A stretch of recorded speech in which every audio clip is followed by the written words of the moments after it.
Hemos iniciado una serie. Esta es la tercera conferencia de la serie titulada El tiempo del fin. Ya hubo 2 conferencias que compartí en la iglesia de Toluca.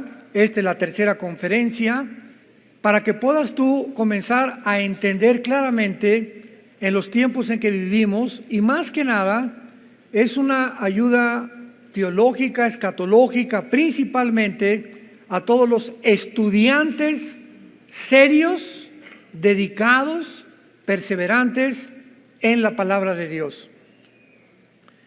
El libro de Daniel termina en el capítulo 12, y en el capítulo 12 rápidamente voy a hacer un resumen. Comienza diciendo el primer versículo, que es la clave: en aquel tiempo se levantará Miguel, el gran príncipe que está de parte de los hijos de tu pueblo, y será tiempo de angustia, cual nunca fue, desde que hubo gente hasta entonces. Pero en aquel tiempo será libertado tu pueblo, todos los que se hayan inscritos en el libro. El capítulo 12, Daniel, después de compartir visiones en el capítulo 2, capítulo 7, capítulo 8, capítulo 10, capítulo 11 y culminando con el capítulo 12, él ha hablado durante todo el libro del tiempo final. Todas las profecías del libro de Daniel están apuntando hacia los últimos 7 años del final de las profecías de Israel, no de la iglesia.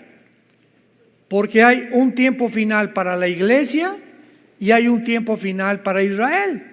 Entonces, cuando la Biblia habla del último tiempo, los tiempos finales, los postreros días, tenemos que diferenciar y entender dentro del contexto a qué se está refiriendo el Espíritu Santo.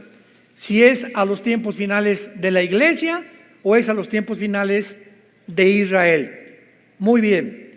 El tiempo final para nosotros, la iglesia, termina con el arrebatamiento. En cuanto millones de personas desaparezcamos del mundo, en ese momento la iglesia desapareció y nos vamos al cielo. Mientras tanto pasan 7 años aquí en la tierra, que se llama la 70 semana de Daniel, o los últimos 7 años que Dios le dio a través del ángel a Daniel en el capítulo 9 del libro de Daniel. Entonces nosotros estamos en el cielo, donde Dios nos va a preparar y Dios va a condicionarnos y Dios va a poder seleccionarnos mientras estamos en el cielo y en la tierra pasan los 7 años de la tribulación. ¿Quiénes de nosotros vamos a gobernar en el milenio? Entonces va a ser una prueba tremenda allá arriba. Dice 2 Corintios 5 el apóstol Pablo que vamos a ser responsables de todo lo que hicimos mientras estábamos en el cuerpo.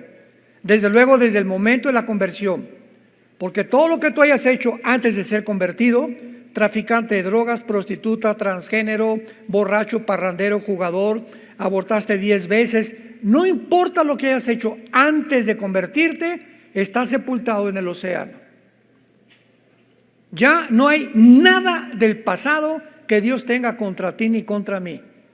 Es desde el momento de nuestra conversión que comienza a contar nuestras obras, las que hayan sido motivadas por el amor a la iglesia de Jesucristo, por el amor a la verdad, por el amor a la predicación de la palabra. Entonces es importante, porque cuando dice en Daniel 12, en aquel tiempo, esta palabra tiempo es Enrique, T de tío, H, apúntalo ahí en tu Biblia. Por eso siempre les digo, dichosos los que traen su Biblia, o si no, apúntalo ahí en tu mano, no sé, un pedazo de papel, pero por favor ya tómale amor a la palabra. Esta palabra es una de las palabras que se usa para el tiempo, que se traduce en el griego kairos. O sea, es el sinónimo en el griego de kairos. ¿Cuál es el tiempo kairos? El tiempo específico. Lo explico. Hay dos tiempos en la Biblia de Dios. El tiempo cronos, cronológico, de enero, febrero, marzo, abril, mayo. Agarras tu calendario, 2024, voy a hacer mi agenda cronológicamente, voy a decir qué hago en mayo, qué hago en junio, etcétera, etcétera. Ese es el tiempo cronos. Pero el día de tu cumpleaños es un día especial de todo el año, ¿correcto? Ese día es kairos. El Día de las Madres es un día especial para ellas, aunque todos los días deben ser Día de las Madres, es el tiempo kairos. En Navidad el 24 es un tiempo especial donde aprovechamos para ganar almas y para hablar de Cristo y darnos regalos. Es un tiempo kairos. Entonces el tiempo kairos es un momento específico escogido por Dios. Cuando Cristo nació, Gálatas capítulo 4, en la consumación de los tiempos, Dios levanta a una mujer, María, para que nazca su hijo. Cristo nace en el tiempo kairos, en un momento especial de la historia. Entonces, cuando dice Miguel, en aquel tiempo, Miguel está relacionando del versículo 40 del capítulo anterior de Daniel al versículo 45, donde Daniel 11, 40 al 45, se está hablando de las últimas guerras del anticristo. Y el anticristo entra a la guerra cuando los primeros 3 años de la tribulación no va a haber guerra. Va a ser un tiempo supuestamente de paz, va a firmar un tratado, les va a permitir a los judíos reconstruir el templo, pero exactamente cuando el anticristo entre al templo judío, al lugar santísimo, y ponga en el lugar santísimo para los judíos la abominación desoladora que Daniel menciona, que significa una imagen de él. No sé si va a ser de inteligencia artificial, o va a ser un robot, o va a ser algo que pueda manifestar y claramente que parezca que tiene vida, pero cuando él ponga esa imagen, desde ese momento comienza la persecución más cruel, más sanguinaria de toda la historia contra los judíos y contra el pueblo cristiano que en aquel tiempo se haya convertido durante la tribulación. Entonces, cuando dice Miguel, en aquel tiempo, está hablando exactamente de los últimos 3 años y medio de la tribulación. ¿Me van siguiendo? Muy bien. Ahora, veamos algo importante antes de pasar a corroborar esto, que esta frase que se usa, en el libro de Daniel, se usan 2 frases, por favor, apúntenlas, estudiantes de escatología, que les interesan las profecías bíblicas. Hay 2 frases en todo el tiempo de Daniel que se tradujeron el tiempo del fin o los postreros días. La primera es Ketz, con Q de queso, U, E de Enrique, T de tío, S de Samuel. Ketz, así como suena. Y después, E de Enrique, T de tío, Et, que fue traducido el tiempo kairos o el tiempo del fin, o sea, un tiempo específico. Y la otra frase es Acharit Yom, tal como suena, Acharit con CH, Yom es con Y, que se traduce días muchas veces. Esto se tradujo como los postreros días.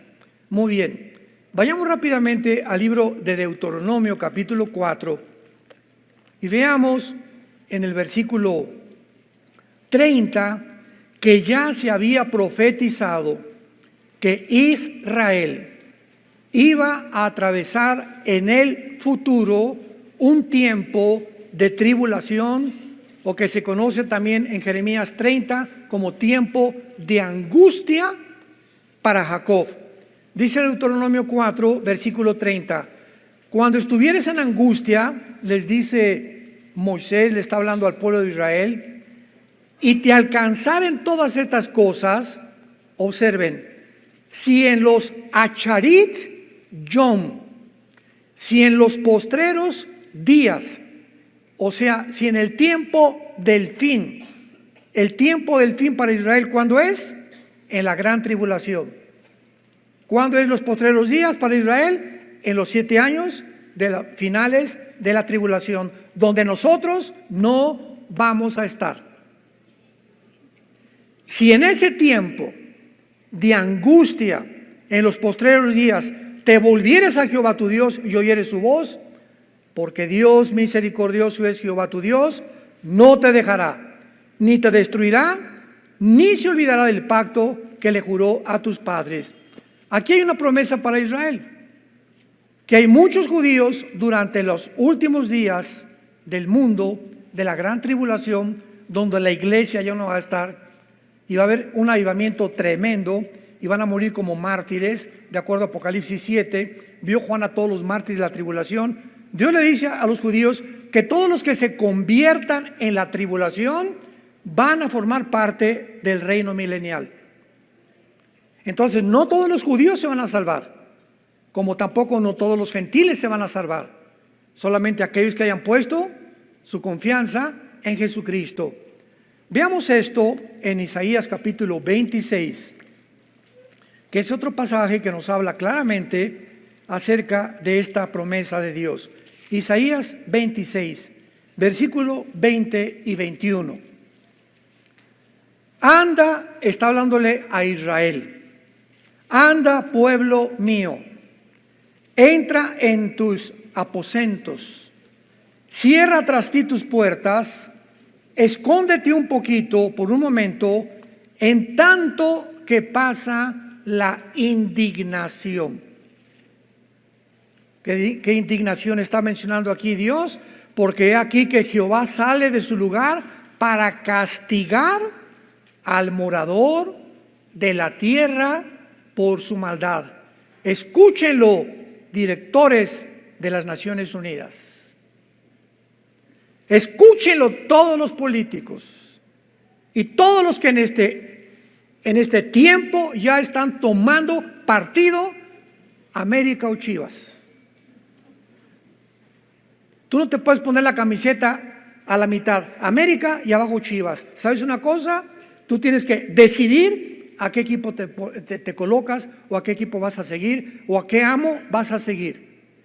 Y este es el tiempo impresionante que una película como esta del El Sonido de la Libertad haya causado tal conmoción en el mundo, que todos comienzan a preguntarse, las televisoras cristianas, todos los de la derecha, ¿verdad? Todos los que estamos del lado de la familia, de la ética, de la moral, de los mandamientos de Dios, de que estamos en contra de todo lo que no es más que dos géneros, y los que están en contra, y se están levantando compañías, te repito, como Disney, compañías de coches, compañías de televisoras, de radio, partidos políticos. No pasen esa película, inmediatamente se colocan, ya se pusieron la camiseta. Estamos a favor de la pedofilia. Increíble. Jesús dijo: he venido a traer espada. Y nunca como ahora la humanidad está siendo dividida, donde ya nosotros claramente estamos viendo quién es quién por la forma que apoya a ciertas tendencias en el mundo actualmente. Y eso es lo que va a determinar tu futuro eterno. Anda, pueblo mío, entra en tus aposentos, escóndete mientras que pasa la indignación, porque Dios va a castigar al morador de la tierra por su maldad contra él. La tierra descubrirá la sangre derramada sobre ella, más de 15 millones, 20 millones de abortos. ¿Escuchaste? Más de 15, 20 millones de abortos. Se legalizó el aborto en 1973 por el Tribunal Supremo de Estados Unidos. Es impresionante que haya habido más muertos que en una guerra mundial de niños. Y sigue siendo el objeto de Satanás ahora, echar a perder a una criatura, traumar a una criatura, violar a un niño de 8, 5, 6 años de edad, como en la película, eran niños menores de 8 años. Y los venden como si fueran prostitutas, como si fueran mercado, como si fuera a 5 el kilo de aguayón. Impresionante. Y ves cómo los llevan, los guardan y cómo los convencen y se los arrebatan en los mercados y los están en la frontera, se los llevan y nadie vuelve a preguntar por ellos y están en el mercado del tráfico de niños humanos, vendiéndolos a pedófilos, a psicópatas, sociópatas, que van a tener su castigo en el infierno algún día, porque tienen que pagar por eso algún día. Esas personas ya no son humanos. Escucha esto, ya no son animales. Aquí estamos el humano, aquí está el animal. Nunca un animal viola a un bebé. Un perro nacido, un león a un leoncito, jamás. Estas personas han descendido un nivel más bajo que los animales. Ya no son animales, son monstruos. Es la palabra y el término que los puede definir, monstruos. Porque se han deshumanizado completamente. Veamos ahora estos términos en el libro de Daniel, capítulo 2. Vamos a comenzar el capítulo 2 de una forma rápida, para que veamos que todos estos términos, Ketz, Et, Acharit, Yom, se usan en el libro de Daniel siempre apuntando hacia el futuro. Dice Daniel 2, versículo 28. Aquí está Daniel hablándole al rey Nabucodonosor. Y le dice, pero hay un Dios en los cielos, el cual revela los misterios. Y Él ha hecho saber al rey Nabucodonosor lo que ha de acontecer en Acharit Yom, en los postreros días. Y aquí tu sueño y las visiones que has tenido en tu cama. Aquí Daniel le interpreta al Nabucodonosor y le dice, ese sueño que viste, una estatua, la cabeza de oro, el pecho y los brazos de plata, el vientre de bronce y las piernas de hierro y los pies de la estatua, mezclados con barro y con hierro, representan a los 4 imperios nada más. Desde hace 2600 años que se escribió Daniel hasta la segunda venida de Cristo, solamente bíblicamente habrá 4 imperios que van a gobernar el mundo. Y desde ese entonces fue Babilonia, que es la cabeza de oro, los medos y los persas, que es lo que representa el metal que sigue, y después el bronce, el imperio griego, que derrotó a los persas Alejandro el Magno, y de acuerdo a la historia, el cuarto fue Roma. Y Roma se representa con las 2 piernas porque Roma se divide. En el año más o menos 475, Roma se divide en el occidente y en el oriente. Se queda en el occidente Roma como capital y en el oriente se queda Constantinopla, que es Estambul o Turquía moderna. Y durante más o menos 1500 años, este imperio romano de alguna forma prevaleció en el oriente. Y vinieron los otomanos turcos, que durante casi 500 años gobernaron el mundo, ¿verdad? Bueno, no el mundo porque no controlaron todo el mundo, pero vencieron a Roma oriental y hasta 1923, después de la Primera Guerra Mundial, vinieron los ingleses, vencieron a los otomanos turcos y entonces los ingleses se apoderaron del Medio Oriente. De 1923 a 1945, que los judíos regresaron más o menos a su tierra en el 48, del 23 al 45, el Medio Oriente no era geográficamente como tú lo ves actualmente en un mapa, sino que llegaron los ingleses con algunos de Francia y dijeron, Jordania va a estar aquí, a Israel le vamos a tocar esta parcela, a Siria esta, a Egipto esto. El Medio Oriente lo arreglaron geográficamente los ingleses. Y todo fue preparado para que en el 48, 3 años después de la Segunda Guerra Mundial, regresara Israel como una nación independiente, soberana ante el mundo entero. Entonces Daniel le está interpretando esto, no me quiero profundizar, porque ya es otro tema, pero veamos ahora enseguida el versículo 45 del mismo capítulo 2 de Daniel. Y ya al final de esta explicación, Daniel le explica y le dice al rey Nabucodonosor, Daniel 2:45, de la manera que viste que del monte fue cortada una piedra, no con mano, la cual desmenuzó el hierro, el bronce, el barro y la plata, que son los metales que formaban la estatua, y el oro, el gran Dios ha mostrado al rey lo que ha de acontecer a Charit Yom en lo porvenir. En otras palabras, cuando esta visión de la estatua la vio Daniel, de repente una piedra golpeó contra los dedos de la estatua en los pies. Y estos 10 dedos de la estatua que descienden de Roma, ¿quiénes son las dos piernas? El Imperio Romano.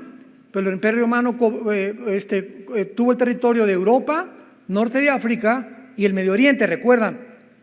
El Imperio Romano tuvo Europa, no solamente Europa, el norte de África y el Medio Oriente. Entonces, si se dividió entre el occidente y el oriente, y hay 5 dedos acá y 5 dedos allá, el último gobierno mundial, escuchen esto con mucha atención, de acuerdo a las Sagradas Escrituras, se formará un G10. Cuando oigamos que se reúnen 5 naciones del Medio Oriente y 5 naciones de Europa para formar una confederación política de 10 naciones, no es hasta que esta confederación se forme que de una de ellas saldrá el cuerno pequeño, que en Daniel 7 se le llama el anticristo.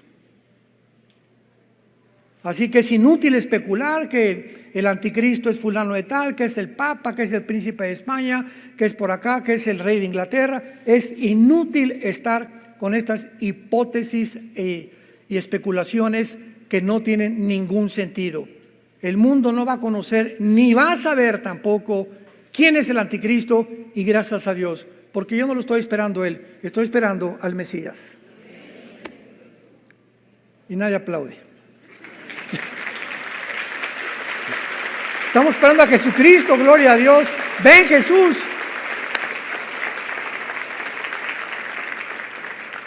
Así termina Apocalipsis 22. Ven Jesús. Y los que tienen sed vengan y beban del agua de la vida gratuitamente.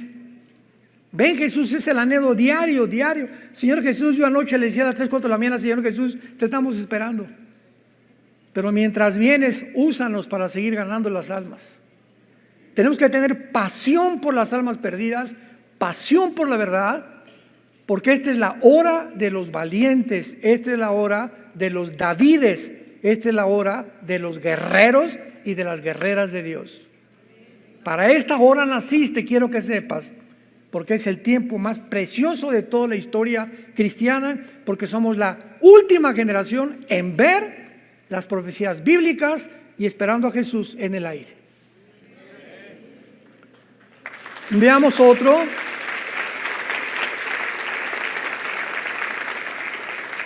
Daniel 8, versículo 17. Estamos viendo todos los versículos donde se encuentran esta terminología. El tiempo, el fin, los postreros días, corroborando que todos apuntan hacia el futuro. Daniel 8, versículo 17. Vino luego cerca de donde yo estaba, y con su venida me asombré. Aquí está Daniel relatando a Gabriel que se le aparece y baja del cielo para estar con él. Y me postré sobre mi rostro, dice Daniel, pero él me dijo, entiende, hijo de hombre, porque la visión es para el tiempo del fin. Y aquí se usa et kairos o et ketz, que es el tiempo, kairos en el griego, o sea, para el tiempo especial. Y ya sabemos cuál es, el de los últimos 3 años y medio de la tribulación. Así que toda esta visión que le da en el capítulo 8, que no nos da tiempo de recorrerla, yo lo hemos predicado en otras veces, es para el tiempo final. Veamos ahora el versículo 19 del capítulo 8 y le vuelve a decir, y dijo, yo te enseñaré lo que ha de venir al fin de la ira, porque esto es para el tiempo del fin. Otra vez, toda la visión del capítulo 8 es ¿para cuándo? Para el tiempo del fin. Vayamos al capítulo 10. Ya casi terminamos con estos términos. Versículo 14. Daniel 10, 14. He venido para hacerte saber lo que ha de venir a tu pueblo en Acharit Yom, en los postreros días, porque la visión es para esos días. Capítulo 11, versículo 36. El rey hará su voluntad y se ensoberbecerá y se engrandecerá sobre todo Dios. Contra el Dios de los cielos hablará maravillas y prosperará hasta que sea consumada la ira. ¿Cuál ira? La gran tribulación. Porque lo determinado se cumplirá. Y terminamos con el capítulo 12, versículo 9, que es el tema principal de nuestras conferencias. Daniel 12, 9. Él respondió, otra vez el ángel Gabriel le dice a Daniel, porque estas palabras están cerradas y selladas hasta el tiempo del fin. Vean esto. Todas estas visiones de Daniel no se podían comprender ni se podían entender porque estaban cerradas. Daniel, desde que te estoy dando estas profecías, van a pasar 2600 años. En ninguna época de la iglesia, ni de los padres, ni de la Reforma, ni del Renacimiento, ni de la época de las misiones 1800, 1900, nadie va a entender estas visiones, ni los imperios ni nada, hasta los que vivan la última generación. Entonces, pasan 600 años de que el ángel le dijo estas palabras, y Juan el apóstol es llamado por Dios cuando estaba en la isla de Patmos. Tenía como 90, 95, 96 años, fue el último de los apóstoles que murió, Juan. Y tiene una visión, Juan, donde Cristo se aparece glorificado enfrente de él, con los ojos como, ¿verdad?, con una vista como de bronce bruñido, el pelo blanco como la lana, con un vestido largo como el lino fino, un cinto de oro, los pies como bronce bruñido, etcétera, etcétera. Y entonces Cristo le revela a Juan el Apocalipsis, y aquí pasa algo muy interesante. Escuchen esto. A Daniel se le ordena sellar las palabras hasta el tiempo del fin, pero Dios le dice a Juan, esto que te voy a decir, no lo selles. Y por eso el libro del Apocalipsis, ¿cómo comienza el Apocalipsis? ¿Cómo comienza diciendo el Espíritu Santo el Apocalipsis en el capítulo 1 y cómo escribe el apóstol Juan? La revelación de Jesucristo que Dios le dio para manifestar a sus siervos las cosas que deben, ya no está el tiempo del fin, ¿verdad?, que deben suceder, que eso pronto. Y la declaró enviándola por medio de su ángel a su siervo Juan, que ha dado testimonio de la palabra de Dios, del testimonio de Jesucristo y de todas las cosas que ha visto. Bienaventurado el que lee y los que oyen las palabras de esta profecía y guardan las cosas escritas, porque, ¿no oigo? El tiempo está cerca. Pregúntate ahorita, oiga, esto fue escrito hace 2000 años. Ya han pasado 2000 años. ¿A qué se refiere con que el tiempo está cerca? O sea, cuando le dijo el tiempo está cerca, ¿le estaba diciendo el año que entra? ¿O en 5 años? No, de ninguna manera. Ya estaba entendido por el libro de Daniel. Lo que Cristo le estaba diciendo a Juan al dejarnos el Apocalipsis, el tiempo siempre está cerca para todos los seres humanos, porque ¿a qué edad morimos? ¿80? ¿85 los más fuertes? Ruth Coffey, la misionera que nos recogió a mi esposa y a mí, que está en Cuernavaca, cumplió 97 años la semana pasada. Una mujer de Dios, Ruth Coffey, la honramos y oramos siempre por ella. Pero nadie llega ya a los 85, 90, y el momento de tu muerte, el tiempo llegó para ti, para ti, para ti, para ti. Eso es lo que significa, el tiempo está cerca, porque el día de tu muerte entregas tus cuentas a Dios. La vida es bien corta, tenemos una sola vida, una sola, para vivirla. Escoge tú a quién quieres servir, pero yo en mi casa serviremos a Jehová. Escoge. Llegó el tiempo de la hora.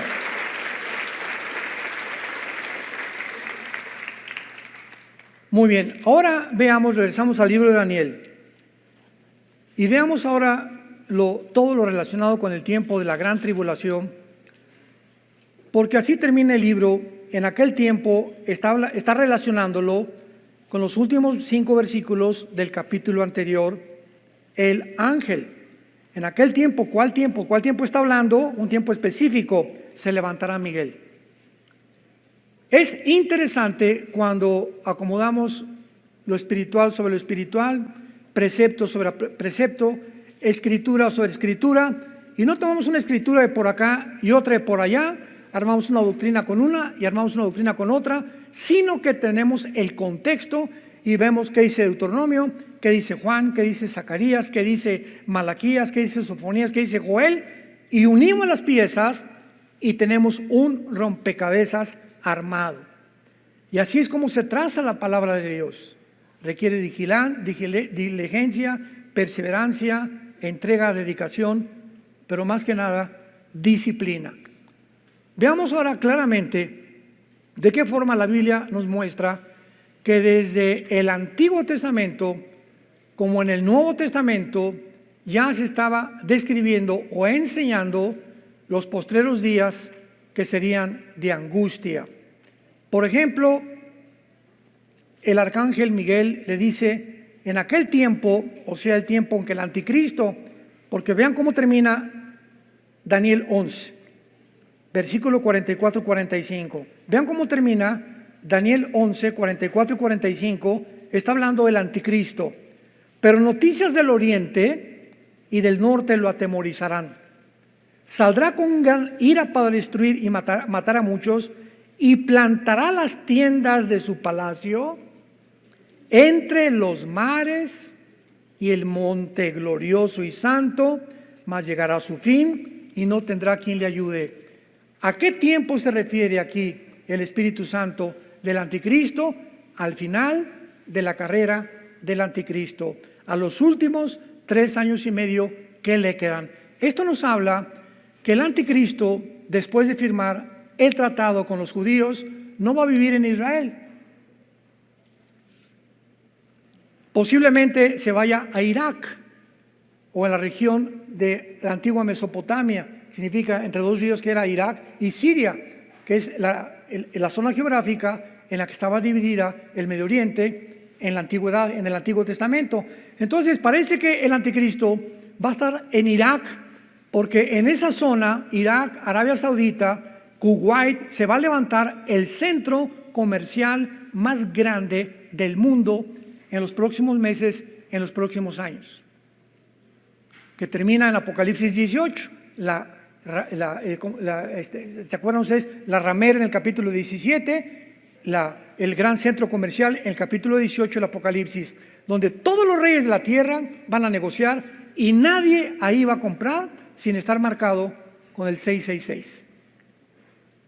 Todos los que quieran comprar en el centro comercial, entonces el anticristo va a llegar el tiempo en que muda, dice aquí, y entonces plantará las tiendas de su palacio entre el monte glorioso que es Jerusalén. El anticristo muda sus cuarteles generales a la ciudad de Jerusalén, que es ya el final de su carrera.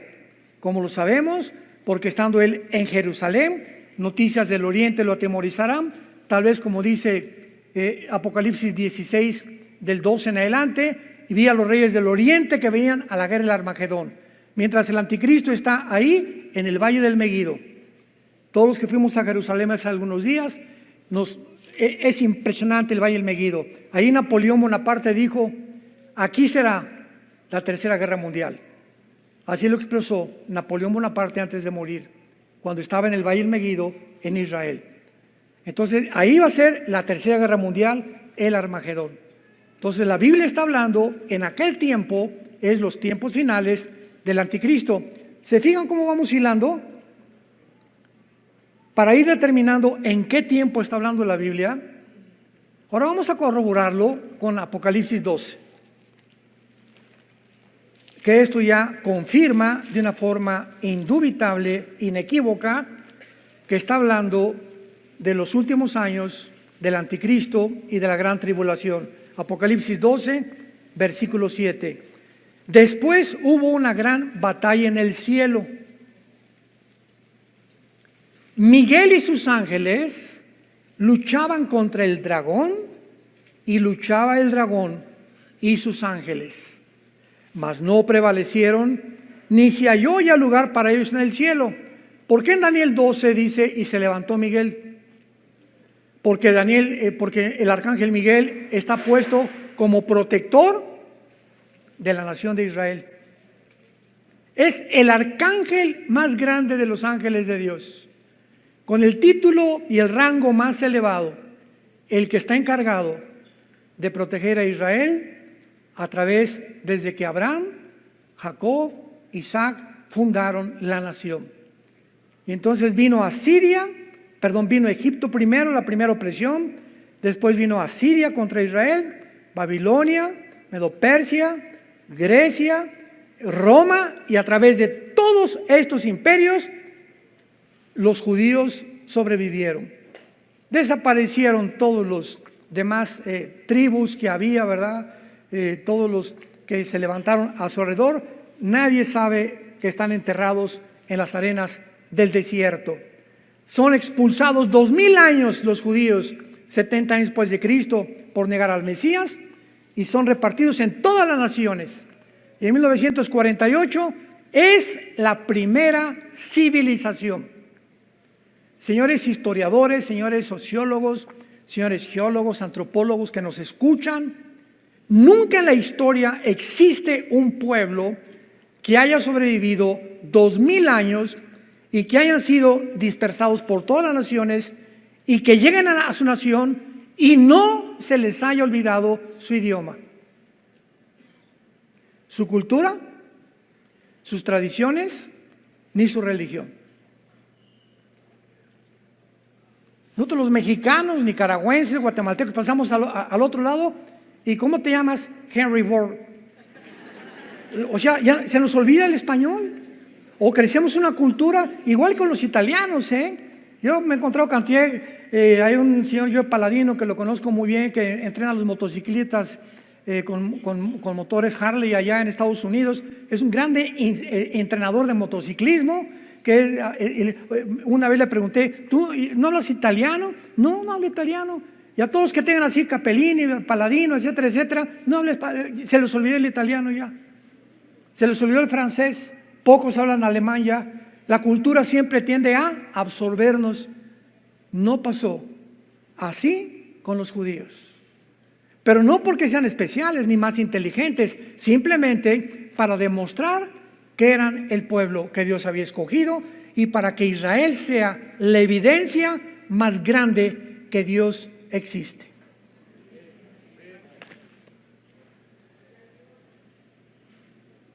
La nación de Israel es la evidencia más grande que Dios existe. Y no estoy diciendo Dios ama a los árabes igual que a los judíos.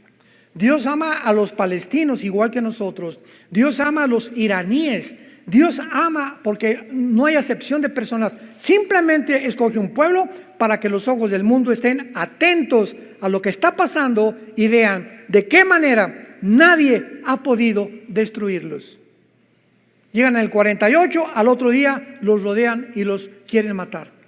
Viene la guerra del 56, la guerra de 1967, junio, la guerra de los 6 días de 1967, donde 5 naciones árabes dirigidas por Nasser, el expresidente de Egipto, se reúnen para extirpar, aniquilar destruir al pueblo judío y echarlo para siempre al mar Mediterráneo. En la ley de las probabilidades, ustedes que les gustan las matemáticas, en la ley de las probabilidades, era 12 a la 15ª potencia las probabilidades que tenían de salir vivos de la guerra de los 6 días. ¿Qué estoy diciendo para hacer una comparación? Ahorita somos aproximadamente como 2,000 personas aquí, que nos rodee un ejército de 50,000 soldados. Y aquí tenemos 50 rifles. No estamos rodeados 50,000 soldados, pues vamos a rendirnos. ¿Qué probabilidad tenemos de salir vivos? Ninguna. Ninguna. Eran las probabilidades que tenían los judíos de sobrevivir. ¿Qué pasó? Hay un Dios en los cielos que yo los he escogido para que el mundo sepan que yo enloquezco la sabiduría de los sabios. Y no es con ejército, ni con caballo, ni con fusil, es con mi espíritu, dice el Señor, para que la gloria sea a Él. ¿Se dan cuenta?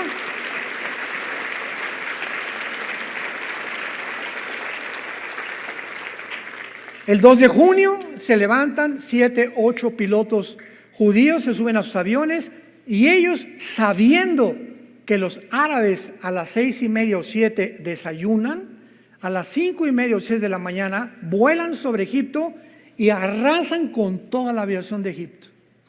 Ni un solo avión dejaron. Se fueron sobre Siria, se fueron sobre Egipto. En 3 días, las 5 naciones árabes no tenían un solo avión. Qué grande es, Señor. Una vez que ellos dominaron el aire, era más fácil dominar la tierra. Bueno, a los 6 días nada más duró la tierra, estaban en la península del Sinaí, reconquistaron la ciudad de Jerusalén y tomaron las colinas del Golán y la franja de Gaza y el banco oriental que es Cisjordania, en menos de 6 días. Adivinen por qué terminó en 6 días. Porque el séptimo tenían que descansar. Parecía una ironía, ¿no? Bueno.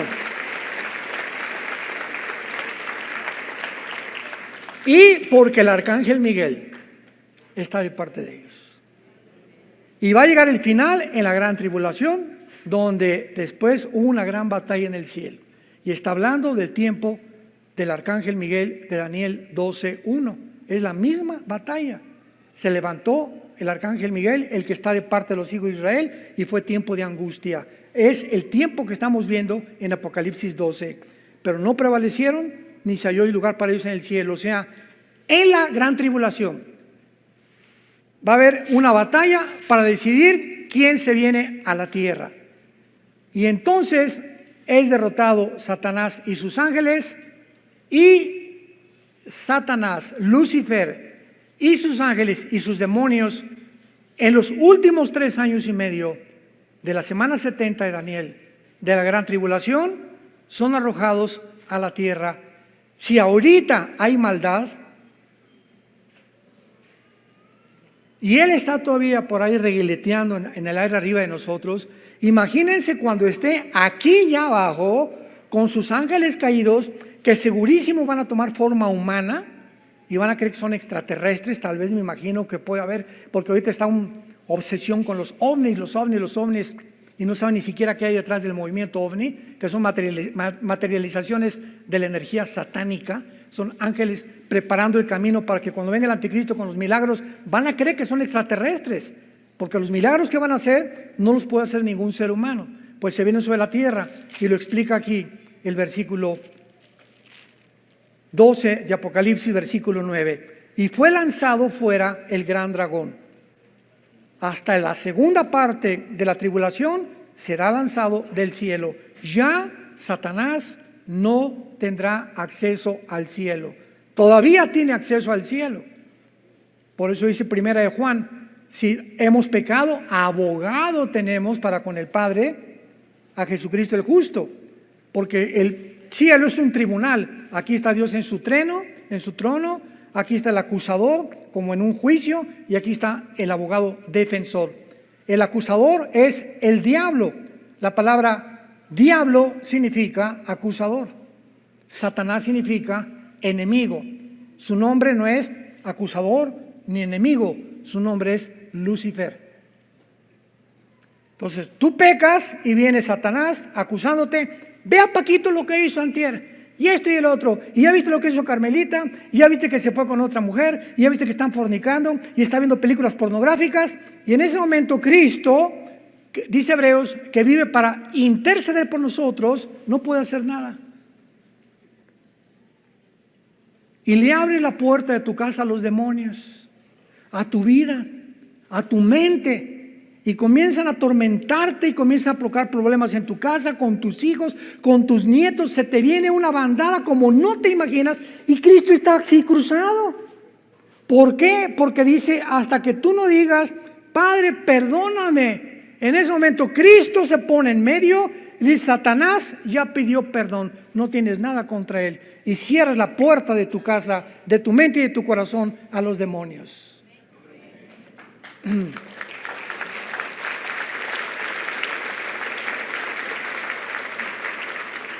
Hermanos, ¿han entendido ustedes la guerra espiritual ya? En la que estamos enfrascados. Ten cuidado cuando pecas. El que esconde sus pecados no prosperará. Si tú escondes lo que tú has hecho y no lo has confesado ni te has arrepentido, no puedes prosperar y Dios no puede meter las manos de lo que te pase. Mas el que los confiesa y se aparta, alcanza misericordia.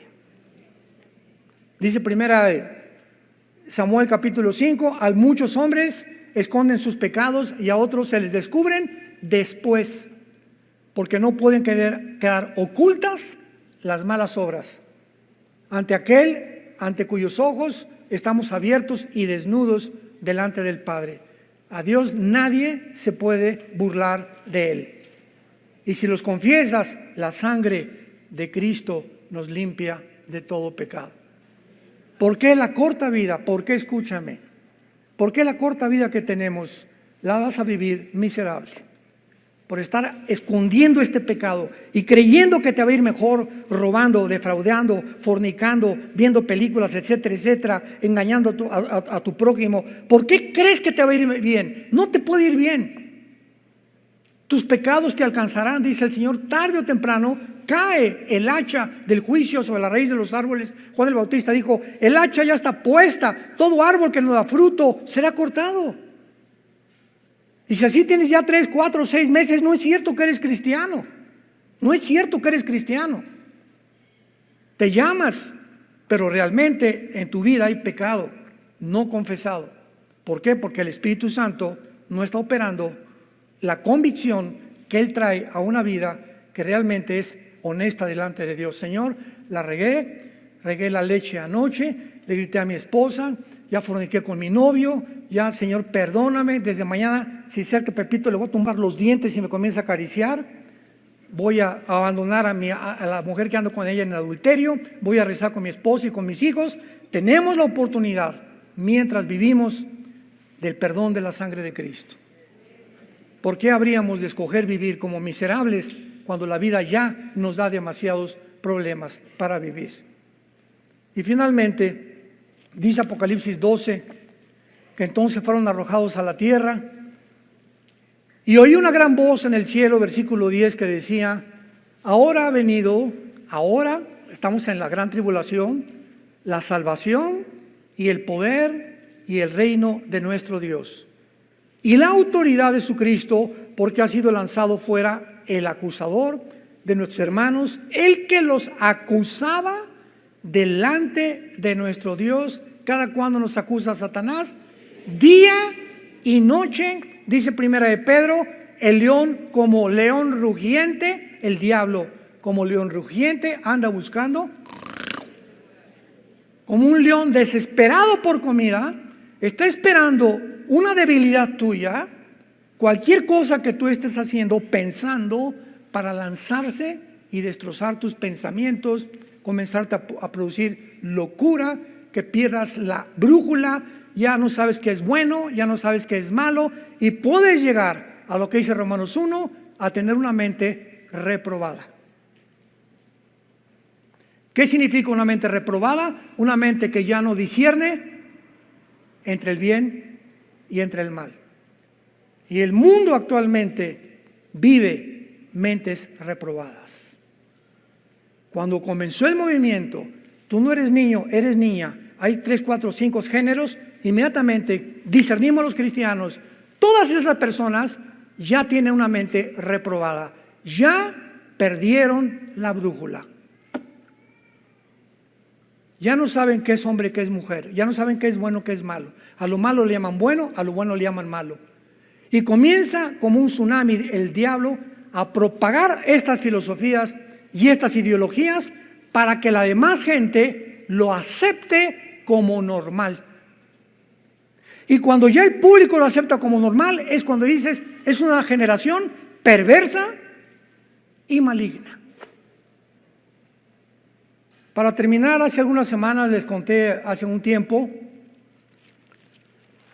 me mandaron un video como de 50 adultos completamente encuerados. Ya ni tanga traían, en bicicleta. Lo pueden, anda por ahí circulando. Desfilando en una calle de Estados Unidos. Y cantidad de gente con sus niños de 4 o 5 años de edad. Y pasaban en la bicicleta así, encuerados. Viejos raboverdes, monstruos. Porque es lo que eran. Y se bajaban y le agarraban al niño y le daban la mano. Y la mamá, ¡ah! Y yo les compartí y les dije, todos esos en las bicicletas es una bola de psicópatas. Pero ¿saben una cosa? Están peor el público. Yo le dije a mi esposa, ¿te imaginas a nuestra nietecita llevarla a un lugar así, que vea hombres encuerados y mujeres encuerados? El trauma que les causan ya para que comiencen a acostumbrarse al sexo a los 3, 4 años de edad. ¿Qué les pasa a sus padres? ¿Cómo pueden ir a un desfile de los gays, del orgullo, con su familia? ¿Qué vas a ver? Por el amor de Dios, están peor que los mismos que desfilan haciendo eso. Increíble, pero cierto. Y todavía cuando llegues a aplaudirlos, es cuando dices, mentes perversas y malignas, reprobadas por Dios. Porque ese fue el camino que escogieron. Pero yo y mi casa serviremos a Jehová. Te damos gracias, Padre, por tu palabra en esta tarde.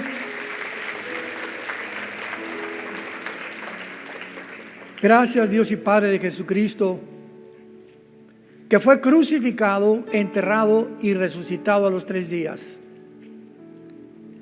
y el cual está sentado a la diestra del Padre en las alturas, viviendo actualmente para interceder por nosotros, para defendernos de las acusaciones, para cuidarnos, protegernos con sus ángeles, que día y noche acampan alrededor de los que le temen.